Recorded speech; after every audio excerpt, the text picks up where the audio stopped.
Alhamdulillah wa sallallahu wa sallam ala nabiyyina Muhammadin wa ala alihi wa sahbihi ajma'in.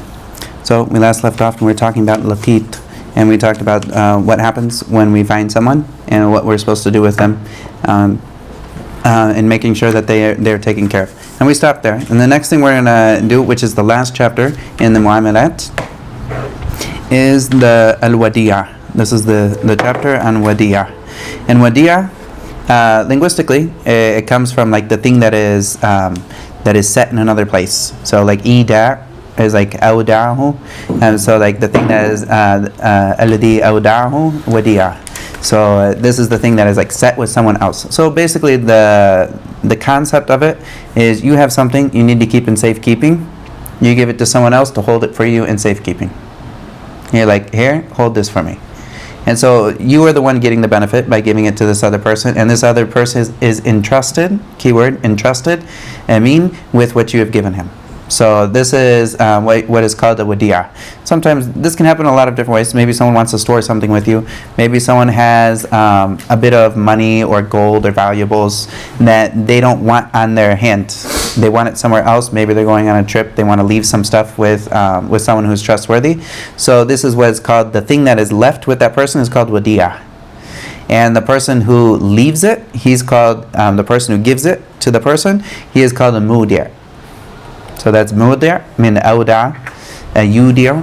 And so the person who gives that thing, he's a mudi'.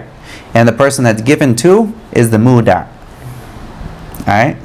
And the thing that's given, the actual item, is the wadiyah. And this is the name of the chapter, if you were to give it a name. And of course, Abu Shujaa, he doesn't necessarily name all of these chapters. He just says fasl. But a lot of the like the shurah, they will give it a name, and they'll say like fasl fil wadiyah, such as al-Khatib, rahimahumullah. So he also says here, and going to the Mutn of Abu Shujaa, he says faslun wal wadiyatu amanatun yustahabbu qabuluha liman qama bil-amanati fiha. So this is the thing he says here. Al-wadi'a amana. And so amana is something that's safekeeping, and this is something that this person is entrusted with this thing. So the person who it's given to, he is trusted with this. So it's very, as we mentioned before, there are certain who's liable if something bad happens. And we talked about who's liable if something bad happens with this thing. So this person that is being given this item, he is automatically, by the act of the person giving him something, he's showing, I trust this person. So he already has like the burden of proof is already on his side, because this person shows that he's trusting him with this item. And so here he says here that this is, the wadiyah is amana. And the next thing that he says here, وَيُسْتَحَبُّ قَبُولُهَا لِمَنْ قَامَ بِالْأَمَانَةِ فِيهَا. So whoever is able to be like trustworthy with this, then it's mustahab for him to take this thing. So yustahabbu qabuluha, and like to take the wadiyah, it's mustahab for him to take this if this person is trustworthy and he's able to, like, he has the place to keep it, and he knows that he can actually keep this item properly for this person. So the next thing that Abu Shujaa here, he talks about, of course he talked about that it's sunnah for someone to take it. And also of the very good hadiths that encourages someone to do this is the hadith from Muslim that the Prophet ﷺ, he says, "Wallahu fi auni al-abdi ma dama al-abdu fi auni akhihi." So Allah is helping the person as long as he is helping his brother. So this is one of the best things. If you ever can, if you have a wadiyah, then you can see that this time that you're helping your brother, all the time that you're just storing it for him, it's like passive help for this person. But Allah will help you as long as you help your akhi, like as long as you help your brother. And so this, of course, is of the benefits of someone holding a wadiyah for someone, is that this will inshallah be a source of this person having the help of Allah with him, because he's helping his akhi. So this is beautiful. Also, he says here, in regards to who is going to be the one held liable, and we always talk about this with all of these relationships. Whenever someone is taking money, who's held liable? He says وَلَا يَضْمَنُ إِلَّا بِالتَّعَدِّي. And so he says وَلَا يَضْمَنُ, he means like the person who took it, he does not he's not held liable except with ta'addi. And ta'addi is something that he does out of place. Like as we mentioned before, like ta'addi or a tafrit, but ta'addi here would mean like he did something wrong. So say someone gives him, I sometimes give the same example, but say someone gave him a car to hold for him. He said, I'm going on a trip, I'm going to give you my car, hold this for me, and I'll come back and get it from you, inshallah. So he basically sits the car out in front of the street, and this is normally not somewhere where you would want to sit the car out in the street. Normally it should be in a garage. Like this kind of car normally should be in a garage. And he just left it out in the street, and it got broken into and whatnot. Then in this case, he's held liable because he should have put this car in the garage. But he didn't do that, and so he's going to be held liable for this damage. And similar to that is, say someone has jewelry, and instead of putting it in a safe in their house, which is normally the place for jewelry, the person just left it sitting out on the counter, and all of a sudden it's gone. He doesn't know what happened to it, and so he's going to be held liable for this because he didn't put it in the safe.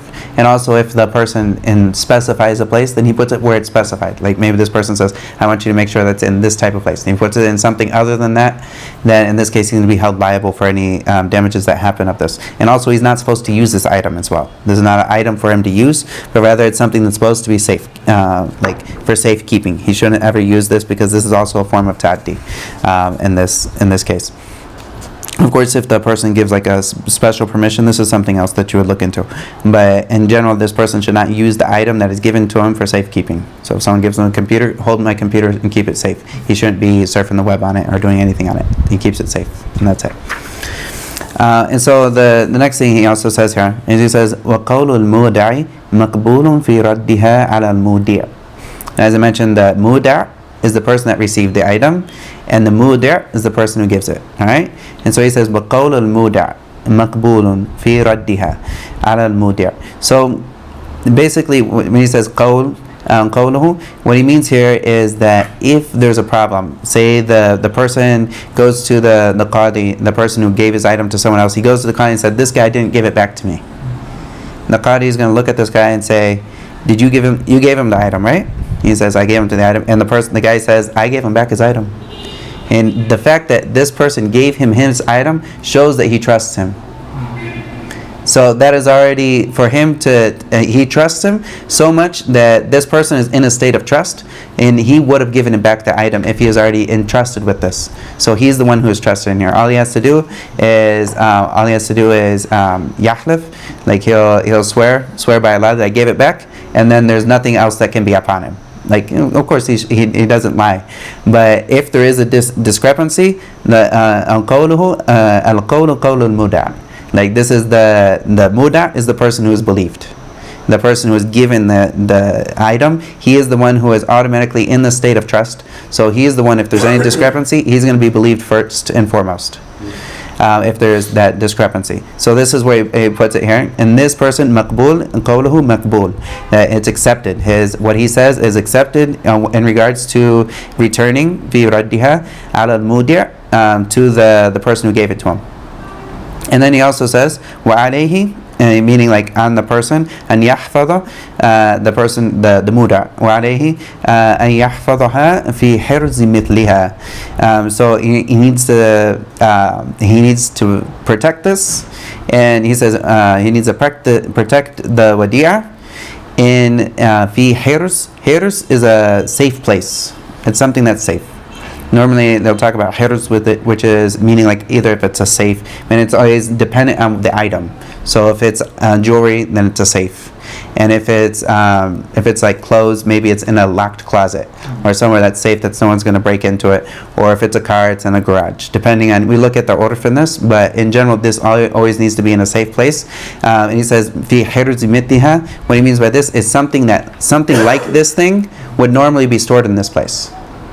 That's why it's hirzi mitliha. So something like the item that is like the wadi'ah would be normally stored in this place. So the wadi'ah should always be stored in at least this type of environment. And he also, and of course, if there's exceptions that are made, then this is okay to make the exception. Let's say that someone knows that this person maybe doesn't have all of the best, like the best place, but he's allowed, but he says it's okay for you to store it in this way. It's okay for him to store it in that way, and he's let off of the hook if the person who gave it to him said this is fine. Allah Ta'ala alam. So he says here, وَإِذَا طُولِبَ بِهَا فَلَمْ يُخْرِجْهَا مَعَ الْقُدْرَةِ عَلَيْهَا حَتَّى تَلِفَ ضَمِنَ.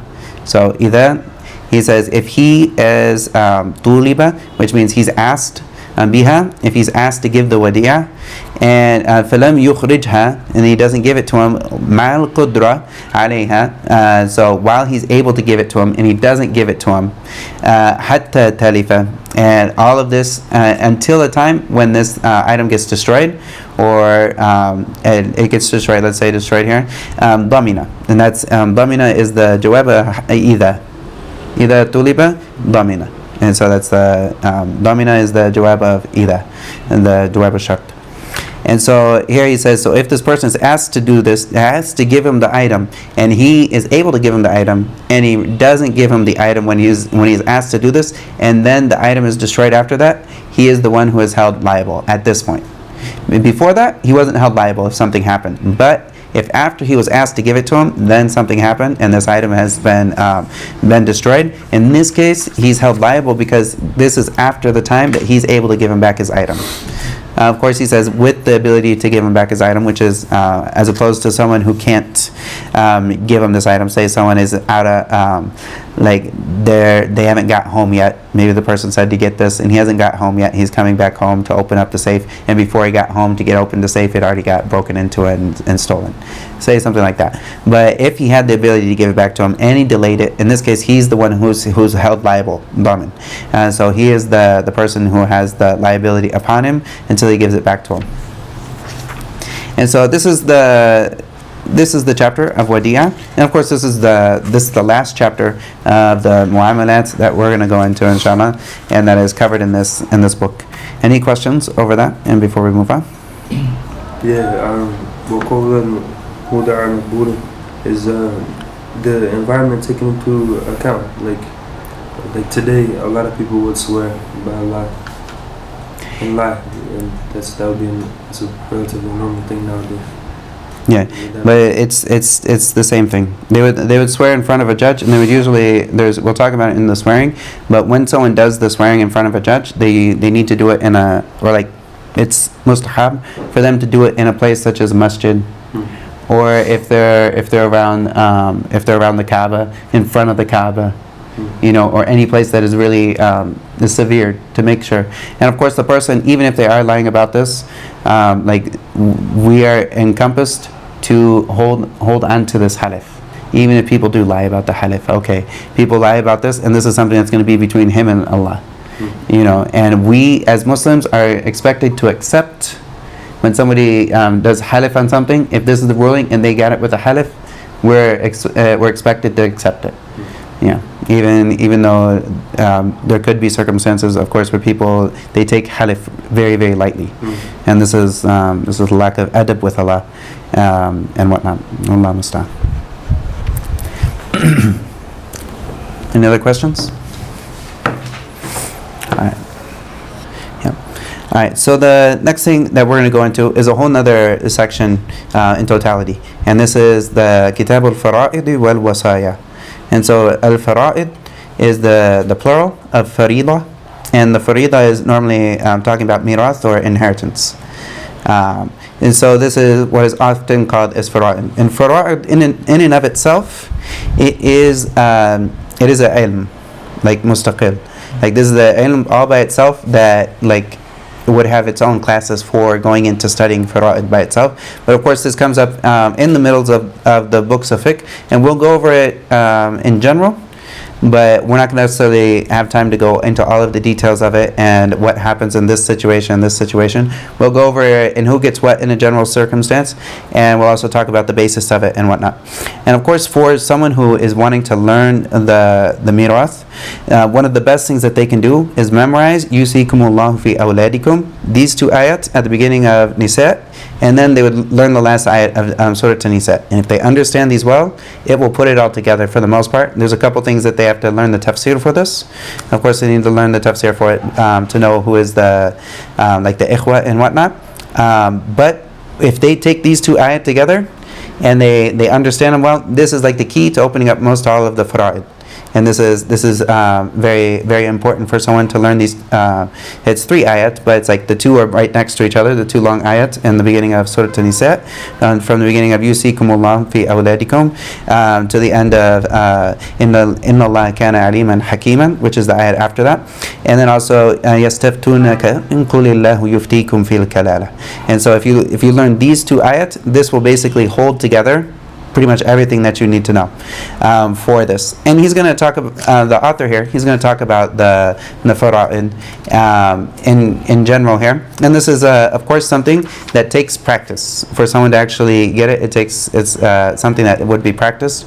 And of course there's people that are very, very they're very skilled in fara'id, and they can do like the math in their head really, really quick, and they can pop out an answer really quick. I'm not of those people, but we'll go over it, and I'll explain the general premise of it and what we need to know from it in general. So there's also to understand the beginning of what we're going to talk about in fara'id is he's going to talk about who are the warithun, like the people who inherit, the inheritors from the men, and he's also going to talk about the inheritors from the women. And there's a couple reasons that someone will there's 3 things that irth, or like inheritance, is also called irth. There's 3 different things that have to be looked at. One is there has to be the reason for him to get inheritance, of course, like the asbab, and also he has to have the conditions to get there, and he also has to make sure that any of the preventative matters are out of the way. So these are the things that we'll look at, and of course the asbab, which are like the reasons he would get inheritance. There's four reasons. One is quraba, which is like that he is related to this person. This is one of the relationship, like the close relationship. Well, like the relationship is one of the reasons he'll get inheritance. The second one is nikah. This is the other reason he's going to get. He comes into the people that would be inheritors, and also al-wala, which is if somebody was a slave to someone and then they freed this person as a slave. And then this person that freed the slave, he would become he's that mawla. He's the mawla of this person, which he would have certain rights in certain circumstances. He would become of the possible heirs for this person. And also the wajihatul Islam, and also like that someone has of the other things that they need to have, of course, is they need to be Muslim and whatnot to get that. And we'll talk about who will not like inherit in any case in like right after he talks about the 10 of the men and the women. So the author, he's going to go into these the people who are warith, and the people who and the warith is someone who will inherit from like the asl, like from a foundational matter. He'll be of the inheritors right away, and he'll have and we'll talk about that here. So he says, wal warithun min ar-rijali 'ashara. So he says the warithun, like of the men, are 10. There's 10 of these. And the first one he says here, al-ibn. So the son is a warith, and then also wabnu ibn wa in safal. And so the grandson, ibn is the grandson, wa in safal, great grandson, all the way down the line. All right, all of these are potential heirs. All right, and so then he also says wal abu wal jaddu wa in ala. And so the father and the grandfather, and in wa in ala, this means all the way up to great grandfathers, all the way up the line. All right. And so, and also he says here, wal akh wabnuhu wa in tarakhaya. And so, and also the brother and the brother's son, which is like, would this be like the nephew? And even if they're farther out, such as like the sons of the brother's sons, or something of this sort, as they move out. What he means by tarakhaya is that like if the brother, his sons, if they go out, like all of his sons and his sons as well. And so the other, the next one, so we have the akh, wabnuhu, wa in tarakhiya. This is like if they move out, if they're spread out between their sons. Wal ammu, wabnuhu, wa in tabaada. So al-am, which is the paternal uncle. The am is the paternal uncle, not the maternal uncle. The paternal uncle from the father, he's the one who would be of the inheritors, not the khal. The khal is not from them, as you see here. وَابْنُهُ وَإِنْ تَبَعَدَ. So, and also his sons. So like this is the cousins from the paternal uncle. And in وَإِنْ تَبَعَدَ, this is also like if this is your father's uncle. Say this is your father's am abik. So like if this is your father's uncle and his sons, so as it goes out that way. So there's a lot of different possibilities of these, but this is the basic concepts he's giving you here, so that you can understand the masail. He says was zawju, and also of course the zawj, the spouse, like the male spouse. This is also of the ones from the rijal. And also he says wal mawla al mu'tiku. And so in mawla has many different meanings. So it's like 20 meanings of the mawla, what it can mean. But here what it means is the person al mu'tik, the one who freed a slave. So this is one aspect of the mawla. The slave is also mawla to the person as well. They're all mawlas. And also there's a lot of other meanings of mawla as well, that you can look in the shuruh. Sometimes they'll talk about these. But here he means al-mawla al-mu'taq. That's what he says here, and that's the meaning of it afterwards. The person who did i'taq, which is freeing the slave. So these are the 10 that he mentions here from the men.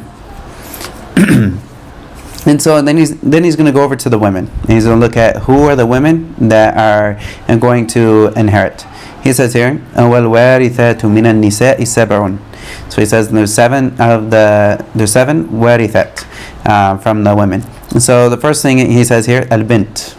So the bint is there, and then وَبِنْتُ لِبْن. So if the son, his daughter is also an inheritor. So the son has a daughter, then this is this inheritance as well.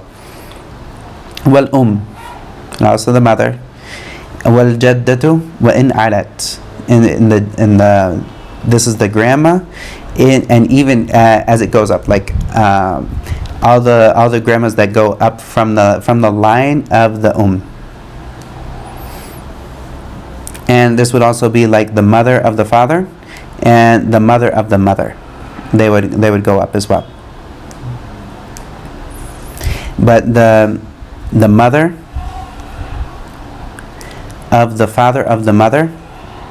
So we have the person who died, their mother, and her father. No, that mother there, that one no. That's the only one that's not. So since this is the father, us, like he would not get anything in the first place. He doesn't have any rights here. It would be the mother that gets something.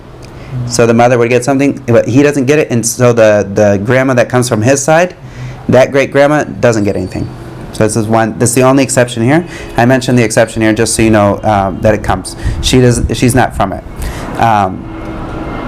And also then also the ukht. And the ukht is also of the people who would be of the warithat, and also it was zawja, so we have the sister, and also the zawja, which is the woman. She inherits from her spouse that passed away, and also al-mu'tiqa, and also the woman who was freed a slave. So she's a possible inheritor as well. So these are the 7 that he mentions here, and it's important, these groups, these 17 that we mentioned in general, of course, and there's some some that go out like farther from just that. These are the inheritors, like foundation. They're the foundational inheritors. And so there are also what is called the wil arham. And so, or the wil arham, these are the people that normally they would not be inheritors.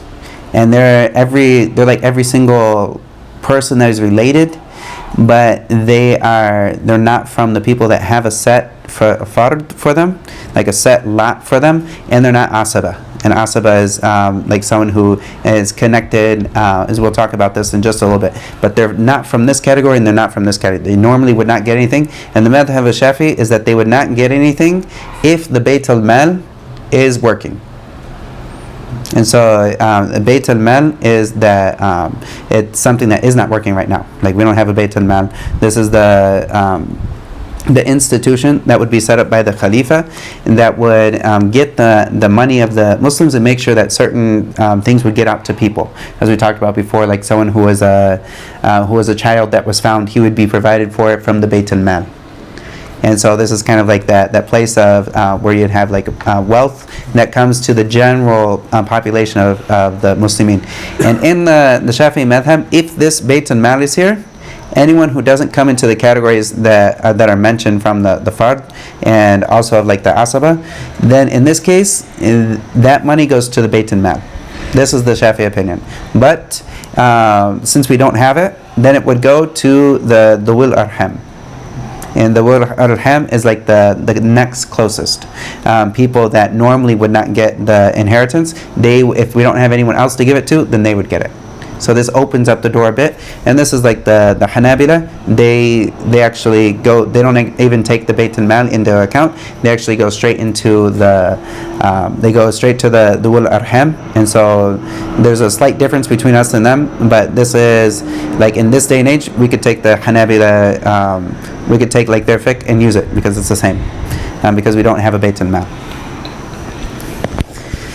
And so the next thing he's going to talk about is certain people that no matter what happens with the amount of people that come in, because when we have certain people all together, say you have an am and you have an akh and you also have an ibn, all of these people, if they all come together, someone's going to get something, and some of these people, they will stop other people from getting their inheritance. And so there's some people that no matter what the situation is, they will never get stopped from an inheritance. They will always get inheritance. And here's what he's going to say here. وَمَنْ لَا يَسْقُطُ بِحَالٍ خَمْسَةُ. So the people that will always, when he says yasqut, means like that their inheritance won't drop. In any case, bihal, in any case, khamsatun. So there's 5 people that no matter what, they will always get inheritance. Of these people, az-zawjan. So like the zoj and the zoja, they will always get inheritance from the other. So if one of their spouses, if the spouse passes away, they will always be someone who gets an inheritance. Of course, we'll talk about how much they get, but they will always get inheritance. And also he says, well, abawan, and also the mother and father, they will always get inheritance, no matter what. If they're alive, the mother and father will always get inheritance. No one will ever cut them out from the inheritance. And also, wa walad sulb. And so he says here, and the walad, which is whether it's a ibn or bint, so whether it's a son or daughter, if they're born from this person, they will always have an inheritance. So these are the close people that will always, if they're around, they will always get their inheritance. There will never be someone who stops them from getting inheritance. Maybe there's people like such as the mother, maybe she gets a greater inheritance when there's not a kid. Okay, she gets a greater inheritance when there's not a kid. But if there is a kid, she still gets an inheritance. It's just different. Alright, and this is what they will call al-hajb. Al-hajb means al-mana', which is like preventive. And so there's certain people that will never get hajb, which is these people they mentioned, these 5.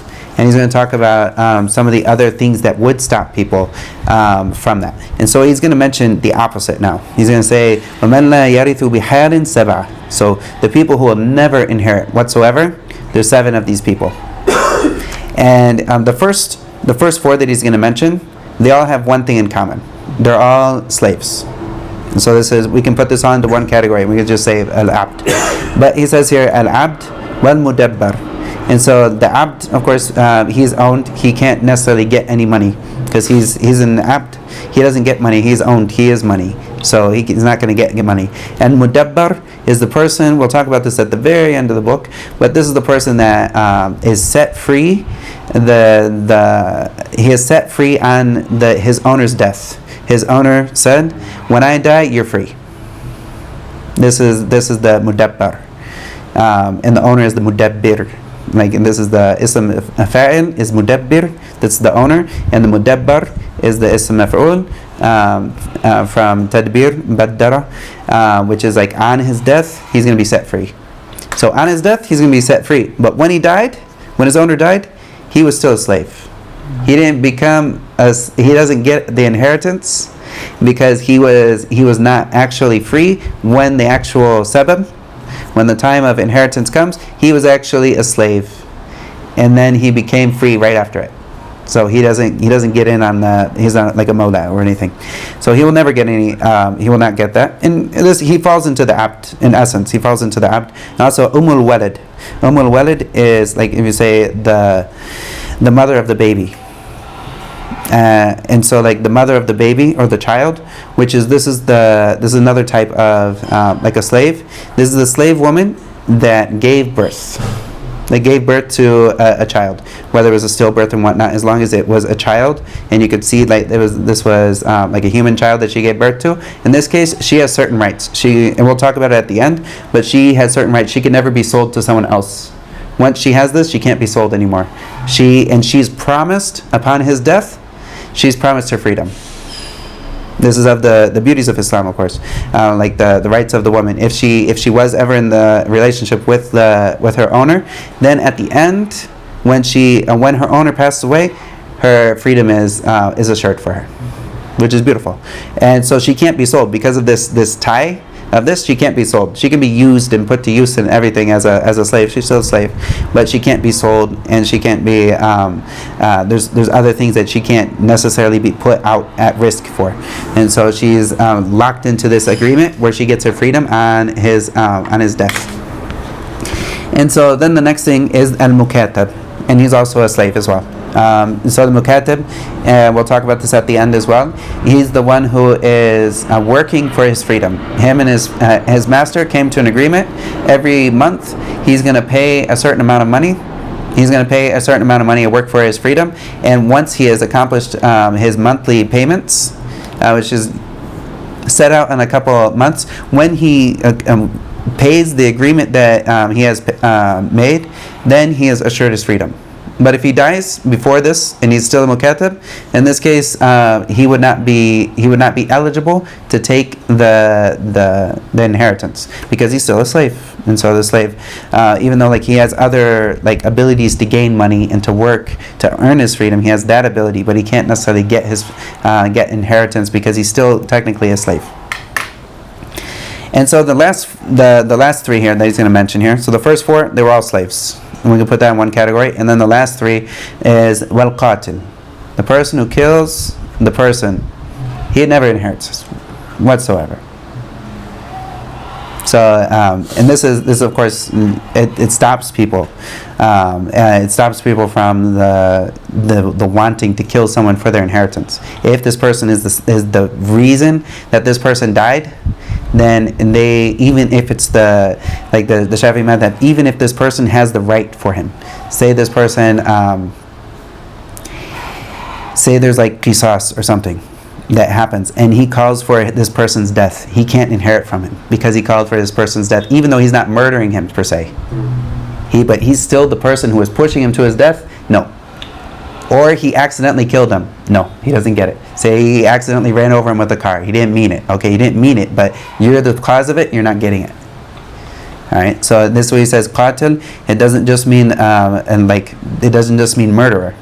It means anyone who is the cause of the death, then he doesn't get it. And also if he was testifying in something that led to his death, same thing. So if he was testifying in the thing that led to his father's death, he doesn't get any inheritance. Yeah. And this is from the hadith that the Prophet ﷺ said, "Laysa lil qatili shay." So the qatil doesn't get anything. And you remember, laysa. This is nafi fi siyaq. This is nafi fi siyaq al nakira, or nakira fi siyaq al nafi. And so that this person, laysa, which is the nafi here, and shay. And so there's nothing. He doesn't get anything. A little qatil. And so for any qatil, there were the alif in there. That's a little thing from the usul. But this person doesn't get anything. So whatever the circumstances are, if he was the cause of this, then he is going to be he's going to be stopped from getting any inheritance. The next thing, wal murtad. So the person, of course, murtad, someone who leaves the religion of Islam. This person also doesn't get any inheritance, and of course his wealth is put on hold. This is like the strong opinion of the Shafi'is. His wealth is put on hold. So all of the transactions he does, it's all put on hold to see whether or not he comes back to Islam. If he comes back to Islam, then it's become clear that all of these transactions were sahih. And if he's not, then all of his wealth is fate, which is something for the Muslims. And this is the general concept. So the murtad, of course, he's not going to inherit anything from anybody, because he doesn't get anything. He's dog food. And so this is the murtad, he doesn't inherit. And it's also the same for like say if there is, they talk about like a Yahudi. So if someone was a Jew and then he turned into a Christian, he is like a murtad, because he changed his deen. So he wouldn't get the inheritance from the Yahud. Now, of course, this is if they come to us and ask us for the ruling, we give them that ruling. Of course, they usually they would deal with this on their own. But if they ever came to a Muslim and asked them what is rule in this matter for us, then this is the ruling that they would get. So the last one is wa ahlu millatain, and so someone who, of course, anyone who's of a different religion than the other person. And the Prophet ﷺ, he said that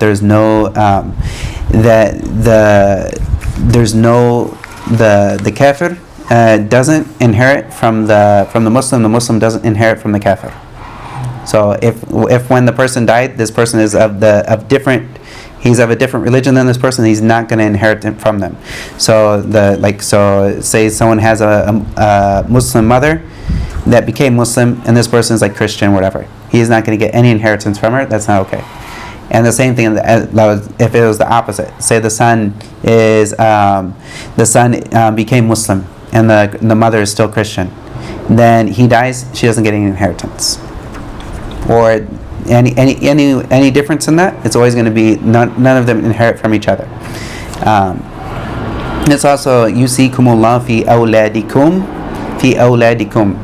This like a lot of times this awladikum, which is not al-awlad but rather awladikum, this is a pointing in the ayah to the Muslims, awladikum, like the Muslims that are there, which a lot of times you will find that the dama'ir, when they come in with awladikum, a lot of times, or azwajikum aw nisaikum, this is pointing to the Muslims. And a lot of times you'll find this comes up in tafsir a lot. When you have that dama'ir that is connected to the people, then this is usually referring to the Muslims as opposed to outside of the Muslims. So that's on top of the hadith that is evidence there. So these are the things that would stop someone from becoming an inheritor. And so then when it comes to the inheriting, how someone inherits, there's two different types of ways that the inheritance is broken down. One of the ways is called asaba, and this is normally this has to do with the men. This has to do with the men, and it's basically they get everything that's left. That's kind of like they get everything that's left. Anything that's left, they get it all. So like if you had say you had a son, there's no one else around him, no family for him except his father. The son dies, the father gets everything. He's not portioned out anything. And the same thing if it was the opposite. The father doesn't have anyone around him except the son. The son is going to get everything. We don't say he gets half or he gets a certain number. He gets everything. Or if there's other people involved, the son gets everything that's left. Like everyone gets their piece, and then the son gets everything that's left. So there's no like set portion for the asaba, but rather they get the rest of what's left, the rest of the jackpot, if you could say. But this is what he's going to talk about, and he talks about aqrab al-asabat, because these people, they will stop each other from getting the person who is closer from them will take it before them. So if you have an ibn and if you have a son and you have a grandson, the son is going to get it and the grandson gets nothing, because he's first in line. So, but if the son was dead and there's only the grandson, there's no one stopping him from it, then you would get it. And so he's going to talk about some of the ways of who's the closest, so that we know who's the closest and who would be like first in line for this thing. And keeping in mind that the fathers and the sons always inherit. So he says here, وَأَقْرَبُ الْعَصَبَاتِ الْإِبْنِ. So the son, of course. ثُمَّ ابْنُهُ. And so then his son, so which is the grandson. So the son and then his son. This is the line. And then he also says ثُمَّ الْأَبُ ثُمَّ أَبُوهُ. So the ab, which is the father, and then ثُمَّ أَبُوهُ, which is the father of the grandfather from the paternal side. All right, not the maternal side. This is the grandfather from the paternal side. That's why he said ثُمَّ أَبُوهُ, which is أبوه ab. Yeah. ثُمَّ الْأَخُ لِلْأَبِ وَالْأُمِّ. Or like ثُمَّ الْأَخُ الشَّقِيقِ is either easier to say. الشَّقِيق means a full brother. He says here لِلْأَبِ وَالْأُمِّ, which means that from the father and mother. So this is also known as shaqiq in Arabic as well, which is easier to say a shaqiq than al-abu wal-um, but he mentions it here, and this is the way he does it. And then he says thumma al-akhu lil-ab. Then also the brother that is a half brother to his father, though. The brother to the mother, a brother by mother, this is a different category. It's not from the asabat. He has a different set. He actually is a part of the furud. But this person is the akh for the ab. He's also of the asabat. But he's behind the akh who is shaqiq, who is like for a full-blooded brother. So the full-blooded brother comes first, and then you would have the half-blooded brother from the father's side. ثم ابن الأخي للأبي والأمي. Then he says here, then the son of the full-blooded brother. The son of the full-blooded brother, then he's next. ثم ابن الأخ للأب. Then the son of the brother that is the half-brother. He's next. You see, you can kind of get the point that the full brother gets more, or he's the first, and then also just like him would be his son. The son of the full-blooded brother would be first before the son of the half-blooded brother from the father's side. Then he says here, ثُمَّ الْعَمُّ عَلَى هَذَا التَّرْتِيبِ. And then also the am, which is the uncle, the paternal uncle. And then he would also have this same layout, where like if he was a full-blooded, if he was the am, like a full-blooded as opposed to a half-blooded brother, in this case he would also look at that.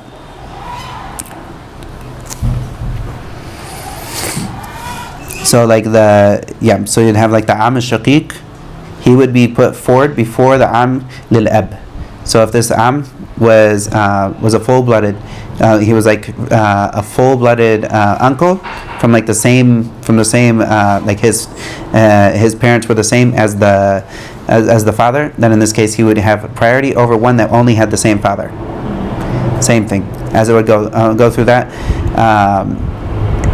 So it's basically using the same concept here. That's what he says. Ala hada tartib is the same concept there. Thumma ibnuhu, and then also his son, like ibn al-am, the same way. Then his son, like his son in the same way, like the son of this would be cousins at that point. Then the cousins in that same order, they would all be asabat. And then he says, فَإِذَا عُدِمَتِ الْعَصَبَاتُ فَالْمَوْلَى الْمُعْتِقِ.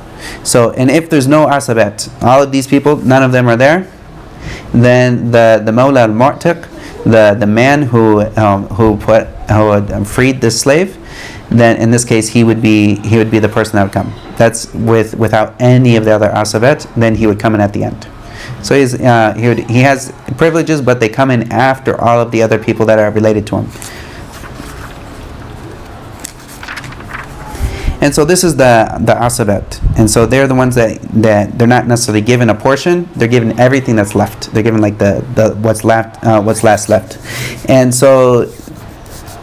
And of course, if some of them are together, that occasionally they will get a portion, such as like the father and the son. If they're together, then there's something that happens where the father would get an actual portion, like a set portion, in certain cases. So he's going to talk about the actual portions, like fard, which is talking about an actual portion, like it's an actual bima'na nasib, like fard meaning like a set portion that this person will get.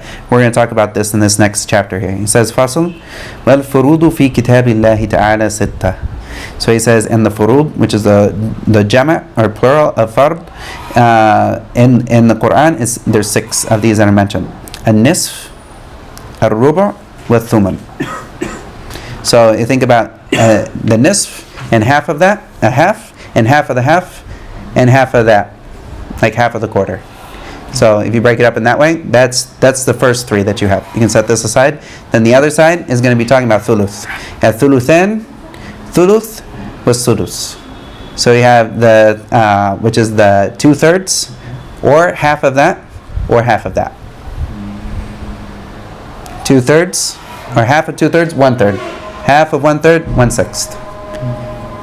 So these are the two. The one breakdown is half of that, which is a quarter, and half of that, which is the eighth.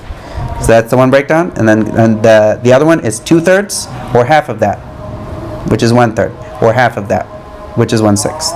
These are all the breakdowns. It will always come down to these six. All right.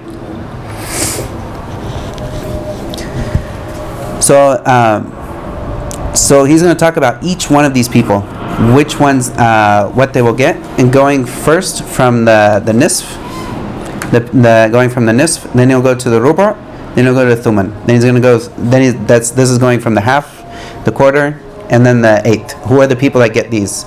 And then he's going to talk about the 2/3, who gets that, the 1/3, and then the 1/6.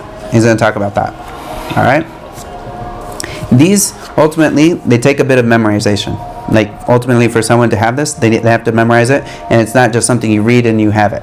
You have to read it and then you have to use it.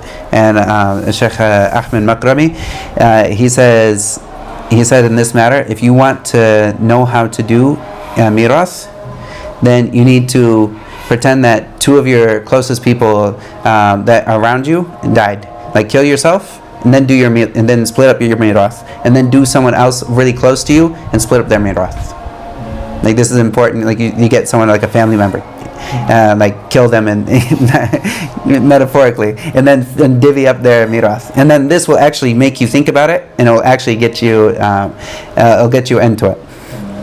And of course, this is with mumarasa and whatnot that it really will stick. And they're like the sheikh or the ustad that taught me mirath. He basically is, anyone who just rips off a couple things to him, they say someone died and he left this, or like these people around him, he'll immediately spit out numbers. He just spit out numbers right away. And of course he's not necessarily a faqih, like this particular, he's a ustad, but because of his his work with mirath, he is known that this person knows how to do mirath very, very well, and people can spit him out like an equation, and he'll give you all the answers right away. He just and he'll just give you an answer for all of them. And of course, like for mirath, this would actually take an actual course for mirath itself. Like I would recommend that people don't just take it from the middle of one of these books, even from the bigger books. Don't take it from the middle of these books. Take a book that is specific for mirath, and then take this in detail with a lot of practice, and with someone who is very good with that. So he says here for the nisf. He's going to give these people here. For the nisf, he says fardu khamsa. There's 5 people that get nisf. One is the bint, and like the bint is also bint al-ibn. Idan faradat. So the bint, she gets it. And if there's the daughter, so this is the daughter, she would get half if she's by herself. This is if she's by herself, and then also the daughter of the son, she gets it as well. If she's by herself, this is if she's by herself. All right. If there's no other daughters around her, and whatnot, so then she would get the half here. And there's other cases that if she's by herself, this is when she would get the half. And if there's other people around her, then there would be difference depending on who. And so here in the bintul ibn idan faradat, and this is also mentioned here, the daughter of the son. Like this is the granddaughter, she would also get it as well if she's by herself, which is key. Wal ukhtu min al abi wal and then this is like the ukht shaqiq, and then her allotment would be a nisf, it would be half, so she gets half as well. So the ukht, and this is 1, this is not 2, this is 1. All right. Then he also says wal ukhtu min al ab, and also the ukht from the father's side only, the half-sister from the father's side, she'd also get this as well. And also an important note is all of these are like, the nasab has to be right with these people for them to get inheritance. So if their nasab is from like zina, this doesn't matter. Like, this is not counted in Islam. And it has to be from an actual marriage. So if there was some type of something that happened from zina, this person is not counted in the inheritance. It has to be from an actual marriage. And if it's before Islam, it has to be from a marriage that was before Islam. You know, it can't be from like from children out of wedlock. They're not counted in this. And so also, so he mentions here, وَالزَّوْجُ إِذَا لَمْ يَكُنْ لَهَا وَلَدٌ وَلَا وَلَدُ ابْنٍ. So he says here, and the zawj, he gets half.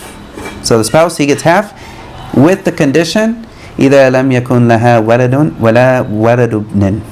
So if there's no son, for her, if she has no other sons, whether or not it's from him or from someone, a previous marriage, this any son that she has, or the son for one of her sons. This, if she has this, then he would only get half of this. But we're talking about halves right now. The zawj, if there's no son for the wife, in this case, he would get half. All right, with these conditions. That's why he said, إِذَا لَمْ يَكُنْ لَهَا وَلَدٌ وَلَا وَلَدُ ابْنٍ. So if she doesn't have a son or a grandson. All right. وَالرُّبُعُ, he's going to go into a rubu', is fardu ithnain. There's two of these that would get the quarter.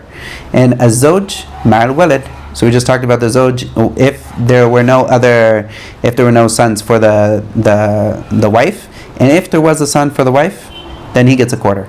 He gets half. Of course, this is making room for her son, because her son is going to get from her. And also he says, aw walad ibnin. And so like if there is ma walad aw walad ibnin, so or if she has a grandson, the grandson like that would also stop him from getting a full half, and he would get a quarter instead. And this is what is we talked about with the hajb. The hajb also, like, it will stop people from getting the extra. So just by this person having a walad, this would stop him from getting extra. He would get, normally if there was no one else with him, he would get half. But now she has a son or a grandson, whether it's from him or from someone else, doesn't matter. It's her grandson that stops him from getting that. He only gets a quarter. وَهُوَ لِلزَّوْجَةِ وَالزَّوْجَاتِ مَعَ عَدْمِ الْوَلَدِ. He's talking about the quarter is also for the zawja, like the women, they get a quarter, and also the zawjat. If say this person has multiple wives, in this case they all break up the quarter. They break up the quarter. Ma admil walad. This is in the case that in lam yakun laha walad, or in lam yakun lahunna walad. So this, if they don't have walad, then they get rubu'. وَلَهُنَّ الرُّبُعُ مِمَّا تُرَكْتُمْ. So like they get the rubu' مِمَّا تُرَكْتُمْ from the men. إِن لَمْ يَكُنْ لَهُنَّ وَلَدٌ. And so إِن لَمْ يَكُنْ لَكُمْ وَلَدٌ. And so like if they don't have if we don't have a son, this would be like from the ayah here. If we don't have any son, or like the son is also a grandson. If there's no son or grandson, in this case they get a quarter. And this is split up between however many wives are. They get the quarter. And then the thumun, the eighth. We'll stop here so we can go make salah. But he says here, the thumun is fardu zawja wa zawjat ma'al walad aw walad al-ibn. So if there is a walad, as we talked about, if there is a walad, in this case they get half of the quarter, which is the eighth. وَلَهُنَّ الثُّمُنُ مِمَّا تُرَكْتُمْ إِن كَانَ لَكُمْ وَلَدٌ. I'm not totally memorizing the ayah, but this is the ayah would be that the person with that, if they have a walad, if there is a son or a grandson for the men, then in this case the women only get a quarter. They would only get half of a quarter, which is the thumun, which is the eighth. Alright, and we'll stop here, inshallah, and we'll make the break for salah. And inshallah we'll come in, probably finish these out if we can. Just talking about them, inshallah, the furud at least. Alright. وصلى الله وسلم على نبينا محمد وعلى آله وصحبه أجمعين.